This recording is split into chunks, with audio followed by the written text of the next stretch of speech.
As you can see, 12 News political insider Bram Resnick is live with us this morning after a very short night, and we appreciate it. We do want to focus this morning on Arizona and the vote here. That's right. And Bram, when you left here, things were a tad bit different. Things have changed overnight, and for many people watching, they probably changed since they went to bed. Oh yeah, they did. Right. A lot. The vote results we're seeing right now were what I expected to see last night based on the pattern we anticipated for the release of the ballots. We just heard Supervisor Bill Gates explain why all the early ballots that arrived by Friday have not been counted yet.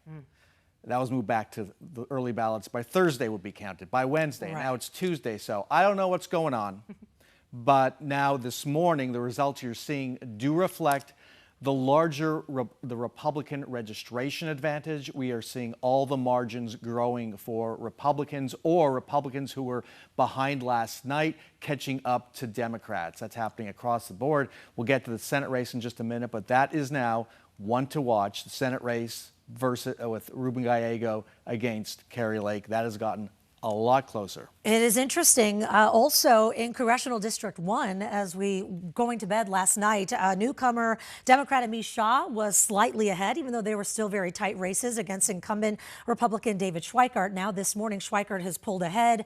And so kind of just more to your point. Again, you're seeing this. I can't stress this enough. Republicans have a huge registration advantage over Democrats. And you saw that in the early ballot returns. They were about 200,000 ahead ballot returns. It's not necessarily votes, but that does reflect the fact that you got a lot more Republicans out there turning in ballots. That's hard to catch up from. Last night, the partial results seemed to favor the Democrats. Today, we're seeing, again, the Republicans playing out. So to let folks know, just set expectations here. There's still a lot of unknowns about the ballots. Yeah. We don't know. I think we know the day of ballots, the day of voters yesterday. I don't know if they've all been tabulated yet. And then there's my favorites, the late earlies. And you want to talk about that because this is those people that had an early ballot, they filled it out, and then they returned them later. So now we know those still all need to be counted. Yeah, so overall theme is Republicans have a registration advantage, and you're seeing that play out in the numbers this morning. The late early ballots are a big unknown. Those are the early ballots that were all filled out and returned to vote centers yesterday. They need to be counted. The number of them needs to be counted, not the votes, but just the number of them needs to be counted, returned to the central counting facility where Jen Wall is this morning, and then go through a process of signature verification and then tabulation. That takes time.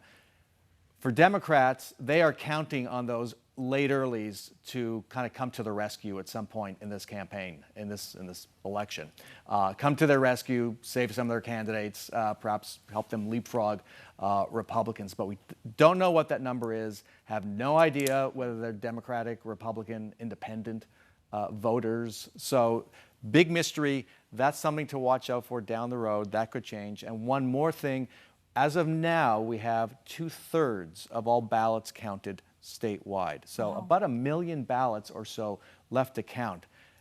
That's a lot. That's still a lot, I was Especially going to say. in the statewide races. Correct. And so I want to talk about the Arizona legislature because we were speaking last night and you said that really could be up for grabs for the Democrats here. Now with what you are seeing, what does the future of the legislature look like? Yeah, so that's one of the big storylines is control of the legislature's up for grabs. Republicans have had a 1-vote majority for several cycles now. Katie Hobbs has been dealing with divided government, right. Democratic governor, Republican legislature.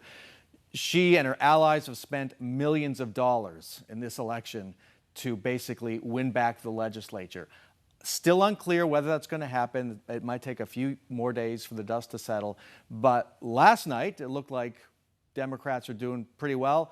Not this morning, but there are 2 seats to keep an eye on, LD 17, the Senate race there. The Democrat is John McClain. Looks like he could take that seat away from Republicans. Also, Kevin Volk in another, these are both Southern Arizona, Pinal County races. Kevin Volk, a Democrat, could take a seat away. On the flip side, the most competitive district in the state, LD4, very tight race there. Matt Gress, incumbent Republican House member, he is back on top in the vote count. He was a little bit behind last night, back on top. He might stay there. Right now, it looks like nothing's going to change in LD4. But again, million votes statewide left to count, lots of votes in legislative districts. We're still seeing that all fluctuating. Yeah, this is going to play out over the next several days. And we have a new relatively new automatic recount law. The recount, correct. Okay, so there could be quite a few recounts in these races.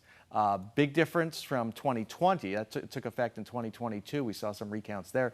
A big difference from 2020.